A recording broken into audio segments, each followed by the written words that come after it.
Hello and welcome to everybody. It is Friday once again.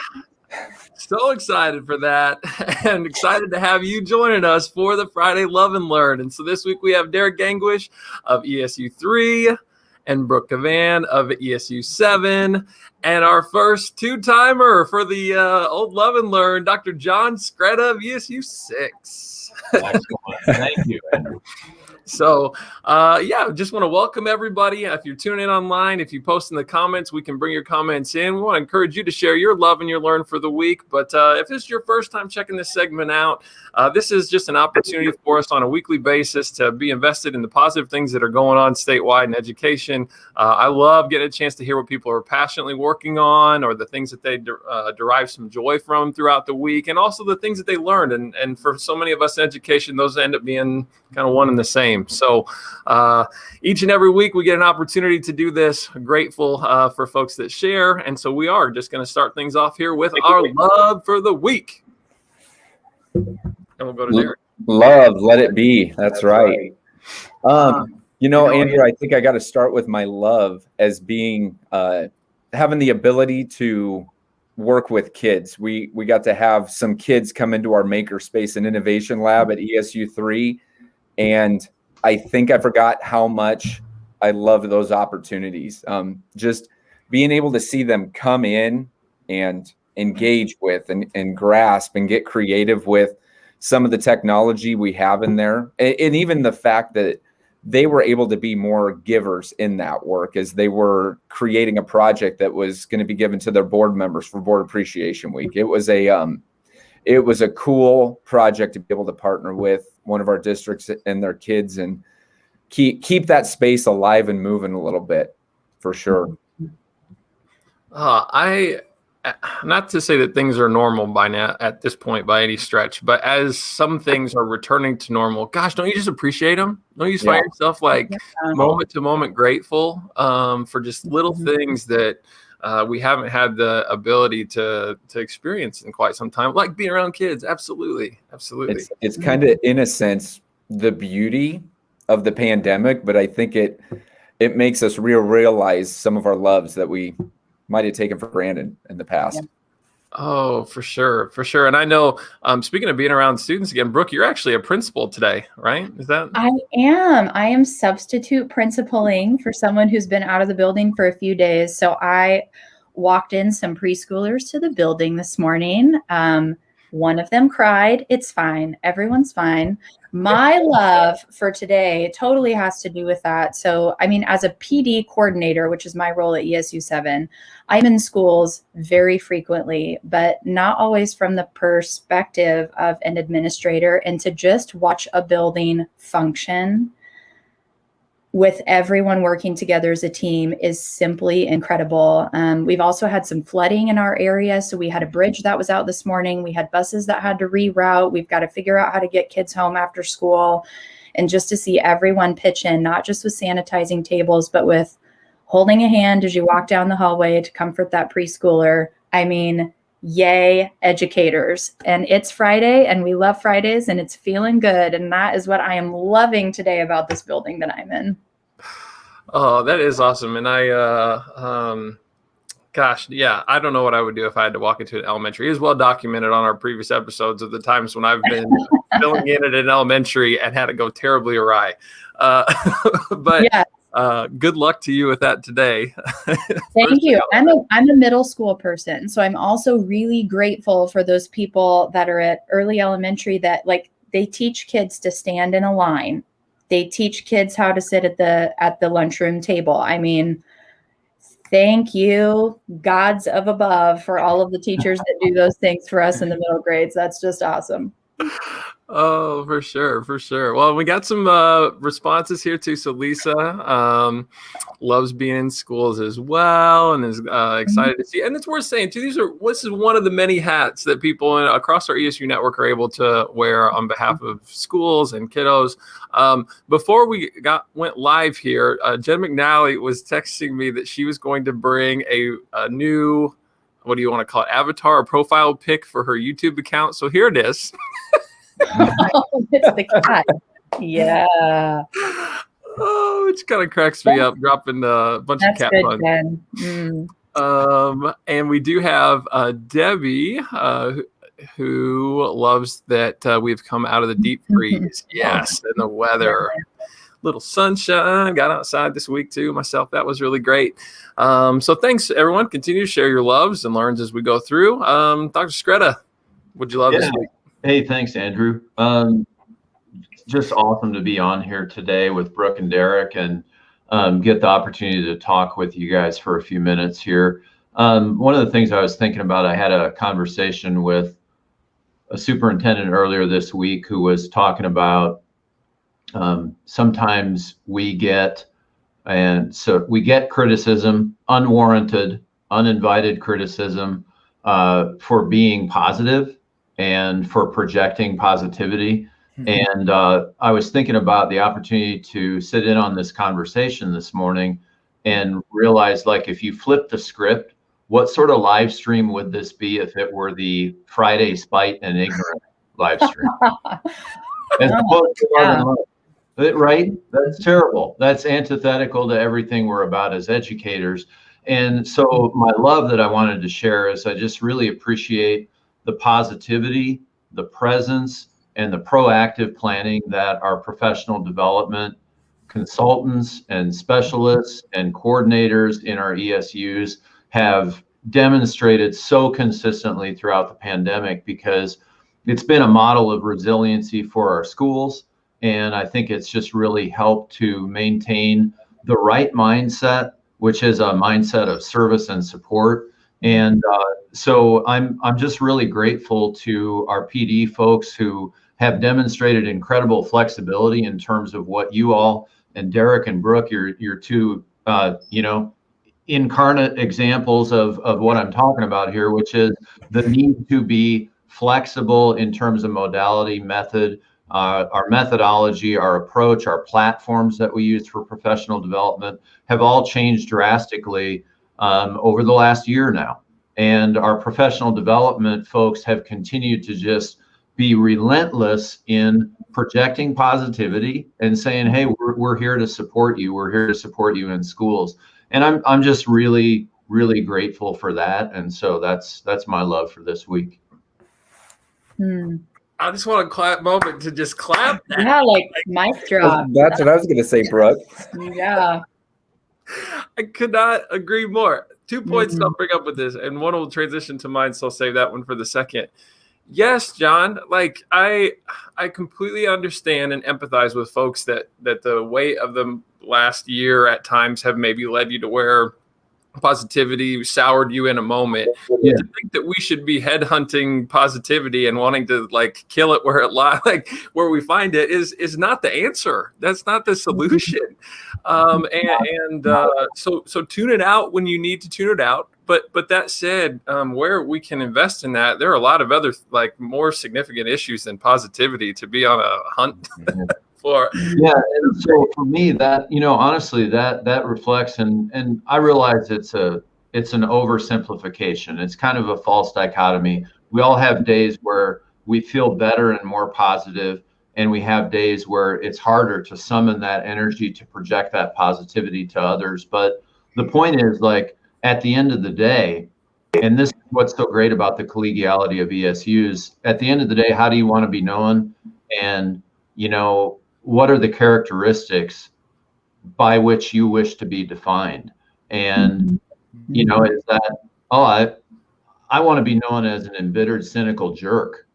No, I don't think so. I think you want to be known as a caring, compassionate educator who's committed to the service and support of others. And, and the latter is obviously what we're about. So, yeah. Yeah, gosh. And I do think on some level that gets into that happiness versus joy piece, or that's a component of this, right? Like educators tend to just find so much meaning in their work and derive so much positivity from their day that there is a sustaining joy that exists outside of maybe the ups and downs that might impact our day-to-day happiness. I love all this stuff. So is Jen McNally.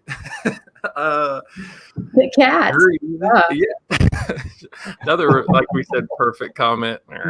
But Something Awesome. positive, productive, kind, loving, not is better than not saying anything at all. And so that's really a great piece of feedback there too.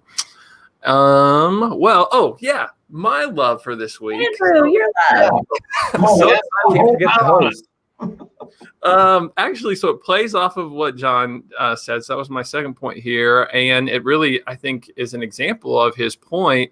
I've had a chance this week with Stephanie Bernthal and with Brooke to be able to work on thinking about providing some professional development in a slightly different modality. So I'm going to actually throw up on the screen for the first time ever. I've never done this before. So let's see if this works. Yeah.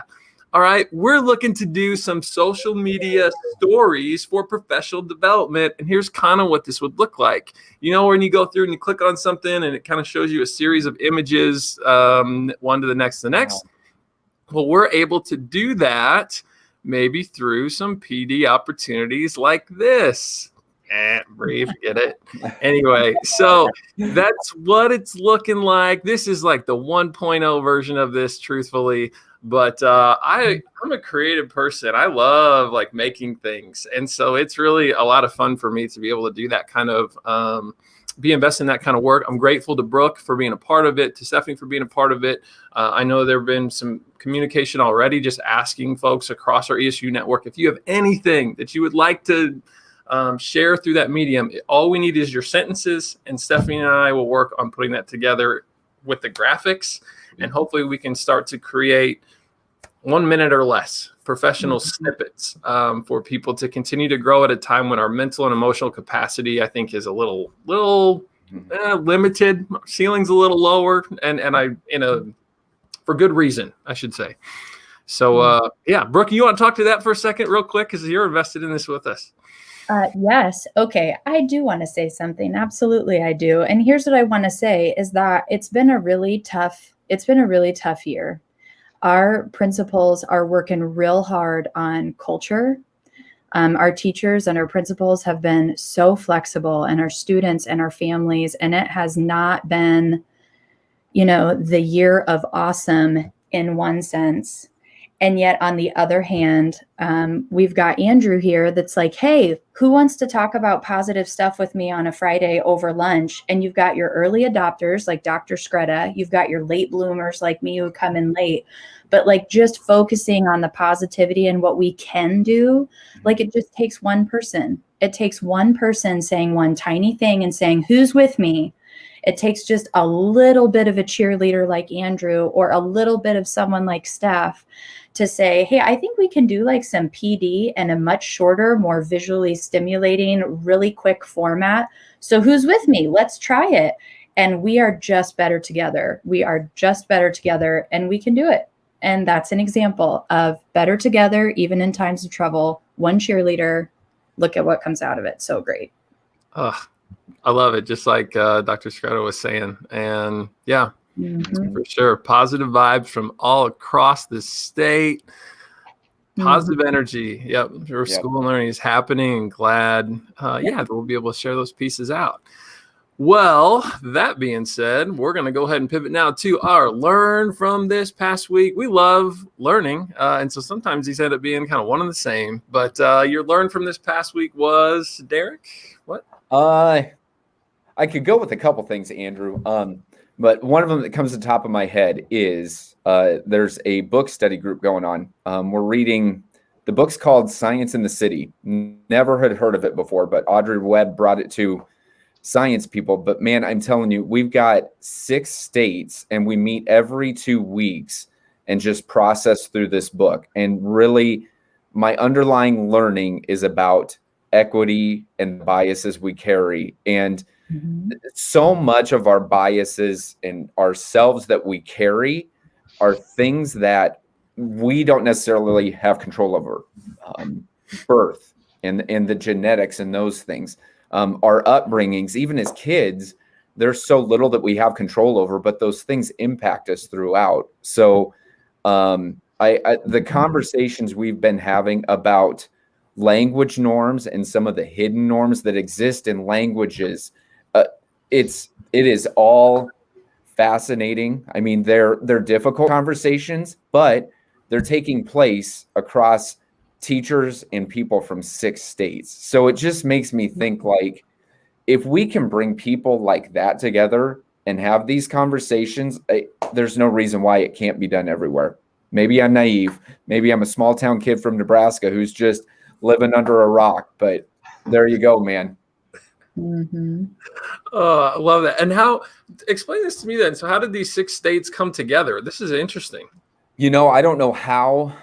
I think when Audrey Webb came into NDE, I think somehow these states in the Midwest reached out and said, hey, we should get this book study going. I think it came from the MINC work that was going on ahead, which was Missouri, Iowa, Nebraska, Kansas. And now we've got Idaho added to it. And I'm drawing a blank on the 6th state, which is terrible. But we're all within the Midwest area. So, yeah, it's averaged 50 to 60 people. And it goes from 7 to 8 at night. So my kids kind of look at me like, Dad, really? You have to work now? And it's like, yeah, sorry. Yeah. Oh, that's fun though. And, I think that also just shows, I love that so many of our people that are in these support roles as coaches, professional developers, tech coordinator are just pulling from such a wealth of resources to educate themselves to be better for the, districts and teachers that they serve. Mm-hmm. That's super cool to learn about that. And so much of it's been about, it goes back to the basics. It made me think, Brooke, it goes down to the relationships. Like so much of this equity stuff is just get to know the person you're talking to. Because if we get a chance to know them, then we can understand a little bit more about where they're coming from. For sure. Mm-hmm. And Derek, I actually have a question too, because I totally agree with you that our perspective really changes when it becomes a little more personal and we meet someone or we know someone or we get to know someone. But I'm curious, what might be something that's been surprising for you individually as a person as you've really dug more into this thing that you're studying? I think for me, it's the self-reflection of the biases that I carry that maybe I didn't realize I had.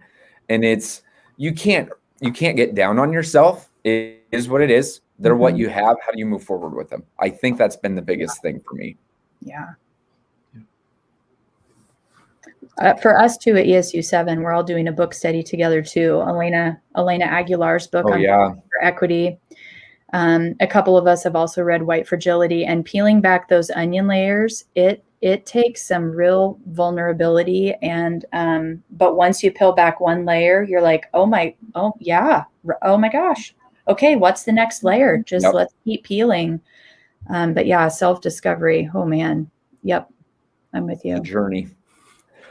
Gosh, well, I don't know. I'll just take 2 seconds and say ditto. That's kind of where my learn was. And so I'm going to go out of turn and say, well, first of all, I would have learned a lot from a book study that I wanted to go to for SDA yesterday, but I messed up the time and it got there as it was ending, not when it started. I don't know if anybody else has ever done that, but I did yesterday. That was embarrassing.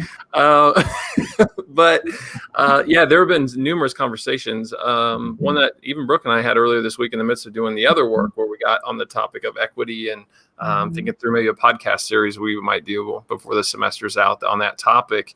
And so, yeah, I'm with you. Learn a lot in that area. Brooke, what would you say is your learn from this week? Yeah, well, I have 2. So I have a resource that I got from a colleague of mine at ESU 7. So if you have not heard of the podcast Civics 101, this podcast is created with the intent to be utilized in the classroom. And Civics 101 is all about really like things that you learned in middle school maybe, or even high school in your basic history classes that likely now as adults that we've kind of forgotten about. So they walk you through some really basic civics pieces that in 2020, which was an election year, has been so fascinating for me. It's really understandable language for kids and for adults like me who are wanting to kind of revisit some basic governmental kinds of information. 2, I still cannot figure out what side of the political fence these folks fall on. It's totally unbiased. I really appreciate that. And 3rd, they're short and sweet. Most of them are anywhere from 8 to 12 minutes. So it's a quick drive or a quick bell ringer for your class or even an ending piece. So anyone listening, check it out, Civics 101. That's my first resource. It's been a great learn for me this year. And that's a podcast, right? It's a podcast, yeah. And I wish I could tell you off the top of my head who produces it. It's someone in Virginia. It's a group of people. Oh boy. Yep. Thank you. Check it out in the box. Civics 101. So great for adults and kids. And the second thing is, so I am a math teacher. I was a middle school math teacher. I was a middle school administrator. Now I'm a professional development coordinator. And back when I was learning math as a student, in the 80s and the 90s, and then when I was still teaching math, we had a specific kind of frame of mind when we taught math. And it was basically knowledge and skill recovery, memorization, 8 times 3, one-step equations. We didn't really get into a lot of problem solving or even number sense, if you will. And so if you are listening and you're a math person, or if you're an elementary teacher, or if this is new to you, math instruction is really taking a huge shift right now. And I want to tell you a personal story where my thinking and my learning was changed because of my 8-year-old at home, who is currently learning some multiplication and some division facts. And here's what I did as a teacher. I'm going to teach you multiplication. It's repeated addition, memorize your facts. That's what I did as a middle school math teacher. And so this whole thinking and different way of doing math and really focusing on problem solving is something that I'm going to talk about. So I'm going to show you the example. Here's what my 8-year-old and I were talking about. We were talking about math facts. Brooke's brain. Just memorize the fact. 8 times 5 is just memorize it. So she had a little pad with her, my 8-year-old, and here's the flashcard I showed her, 8 times 5. And this is what I saw her writing on her paper. Okay. And then this is what I saw her writing on her paper. Okay. So she finally looks at me and she says, 40. The answer's 40. And I'm like, yeah, okay. Well, that took you a while. All right. Hope you're still not using the same strategy in middle school math, because that's going to be a little long-winded. But I said, tell me what's on your paper. What is that on your paper? And she said, well, I didn't know what 8 times 5 was right off the top of my head, but I did know that 8 times 8 times 8 is 24. And I did know that I needed 2 more 8s because you're asking me about 5 8s, and I only know what 3 of them. So then I knew 8 times 8 was 16. And then I just knew I had to add all of those 8s together, and that gave me 24 plus 16, and that equals 40. So there you go. 8 times 5 is 40. And I learned something right then, that as the teacher, I'm looking at that, and what I'm thinking is, she doesn't know her math facts, which maybe that's true for right now. She doesn't have them memorized, but holy cow, you know what she does get? She gets math. She is getting it. This is perfect number sense right here. Yep. So even though she doesn't have a math fact memorized, and while some of maybe our teachers or even our kids are feeling like, I don't think I'm good at math because I don't know what 8 times 5 is right off the bat. But oh my gosh, you guys, this is it. This is math. That is number sense. And I'm so happy that my 8-year-old taught me that this week. Yay, math. Yay, math. Yay, math. And yay, 8-year-olds and all the 3rd grade teachers out there encouraging those kids to use all of their different strategies that may not make sense to them, but they make sense to the kid, and yay, they got it. Brooke, my 10-year-old warmed my heart when she said, yeah, Dad, we talk about that in math talks. I'm like, thank you for having math talks.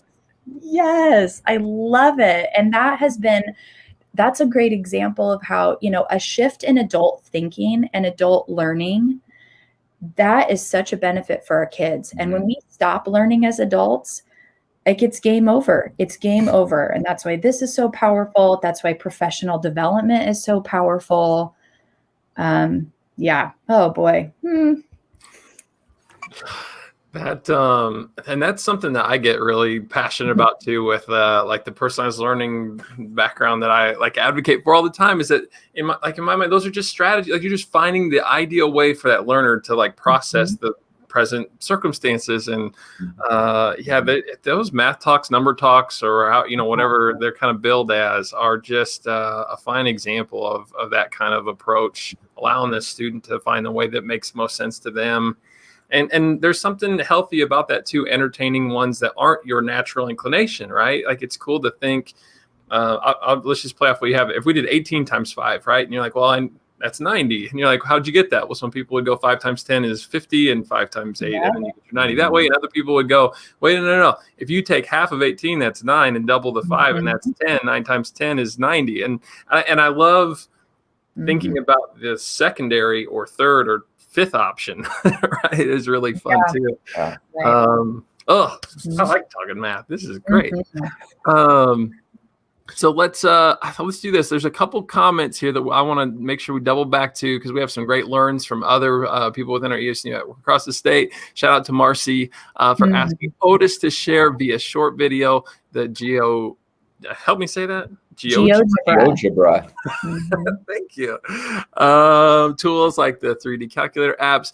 And that was actually also appreciated by some other folks on here about how cool that was. And Lisa Miles shared that she learned some of these messages can forget them, but we need them to change. Yep. Now kind of back to some of that equity talk and the old saying, go slow to go fast. Yeah. You got it. Very good. Good stuff. Dr. Skretta, your learn. Yeah, well, just to expand a little bit upon what Brooke was describing in the anecdote that you shared, I think it's really interesting because that helps us contemplate the dichotomy between prescriptive pedagogy, or what the teacher's notion of what is correct is, versus learner empowerment. And the really cool thing about the way that you shared that anecdote, Brooke, is that you described it from the standpoint of a personal story. It's like your own narrative of you talking with your 8-year-old through a problem. And that conveys a level of vulnerability in the conversation, that you're not posturing expertise, but you're sharing that, hey, this is what I learned, and this is what was revealed to me as a result of this interaction with my child. And one of the things that I think I'm learning, and this relates to the equity conversation that Derek brought up, is that it's about the importance of self-care ultimately. And where I'm going with that is basically just to suggest that I think that in order for us to subject ourselves to the deep work and being willing to scrutinize our own behavior and our own things that they might be blind spots for us historically, developmentally, but they're things that have impacted our behaviors in ways that may create implicit bias, may create cultural or other biases that impact our behavior in ways as educators that we don't want to project. In order for us to get there and be in that place, I think we have to be able to be present for the conversation, and we have to be able to subject ourselves to vulnerability. And I feel like we're unable to do that effectively if we're so scrambled because we haven't paid adequate attention to self-care and just kind of looking after ourselves in terms of, are you getting adequate sleep? Are you doing, and these are really fundamental, basic things, sleep, nutrition, physical activity, and exercise. And the reason I wanted to mention those is because I do genuinely believe that even though what I described is so rudimentary, it's like if you are doing those things consistently, like I think about the EHA wellness program, Arise and Shine, for this month. And it's like one of the mantras of it is just make your bed in the morning.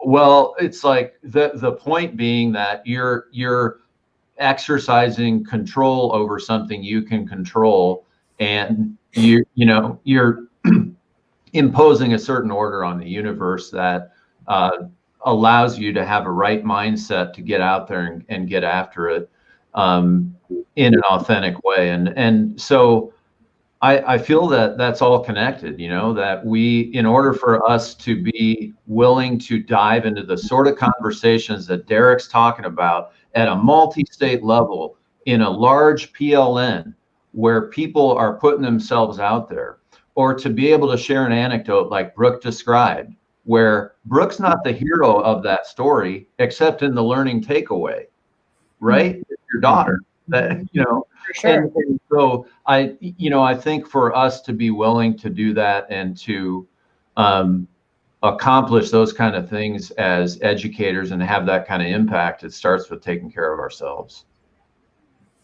Yeah. That's my learn.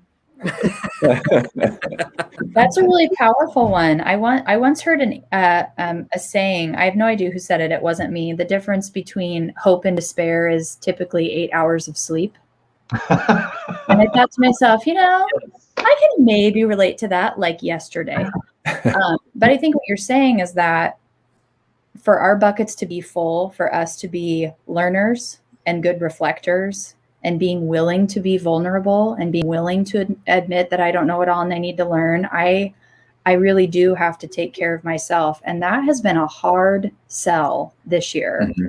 Yeah. I know you talk to superintendents all the time. I feel like our principals and superintendents almost need permission, to close your door, leave at a decent hour, turn your phone off, value your family, go to bed. I mean, that's been a hard sell this year, wouldn't you? Right. And all those things you just mentioned are fundamental quality of life things, behaviors, basically. Yeah. And yet, if we don't honor our human need to do those things for ourselves, then what you become is, to circle back to my initial comments, you become sort of like angry and hostile rather than open and welcoming. Yeah. So yeah, I think I'm learning that anyway. Yeah, it just makes me think you can't fill your bucket if your bucket has a crack. Like you have to take care of your own bucket in order to fill it. Yeah, right on. Good analogy. That is. Yeah, and I think, and there's a lot of comments pouring in about this thread because I think it is one that resonates with us, right? That taking care of ourselves, being okay with setting boundaries. I like that piece of it too. And whether that's a time boundary, I think, as Brooke was saying, that at this point, you're going to turn the computer off or it's time to go to bed. I think those are things too, instead of staying up for one more episode. And thinking through those things. And gosh, it's fun. And thanks for going there, John, because I feel like what this final conversation is doing is sort of connecting all the things that we've talked about today as being dependent upon one another. And it's important to think about that. And I like entertaining that thought too. Megan also wanted to share that she learned so much about teaching and learning through the lens of being a mom. And I'm sure that resonates with all parents. Brooke and everyone, appreciate really you're being candid today and just sharing a little bit from your week and the things that you're passionate about. And this is always, as I said at the top, a joy to have the opportunity to bring some friends together here into this space, whether you're on the screen or tuning in after the fact or live, just to invest in these types of conversations during this time. And always, it's just much appreciated. So thank you, Derek, Brooke, John, for being a part of this. Thanks to everybody that's tuning in. And we will look forward to seeing you on Monday for the Monday Motivation at 9:30. And again, next Friday at 10:30 for the Friday Love and Learn.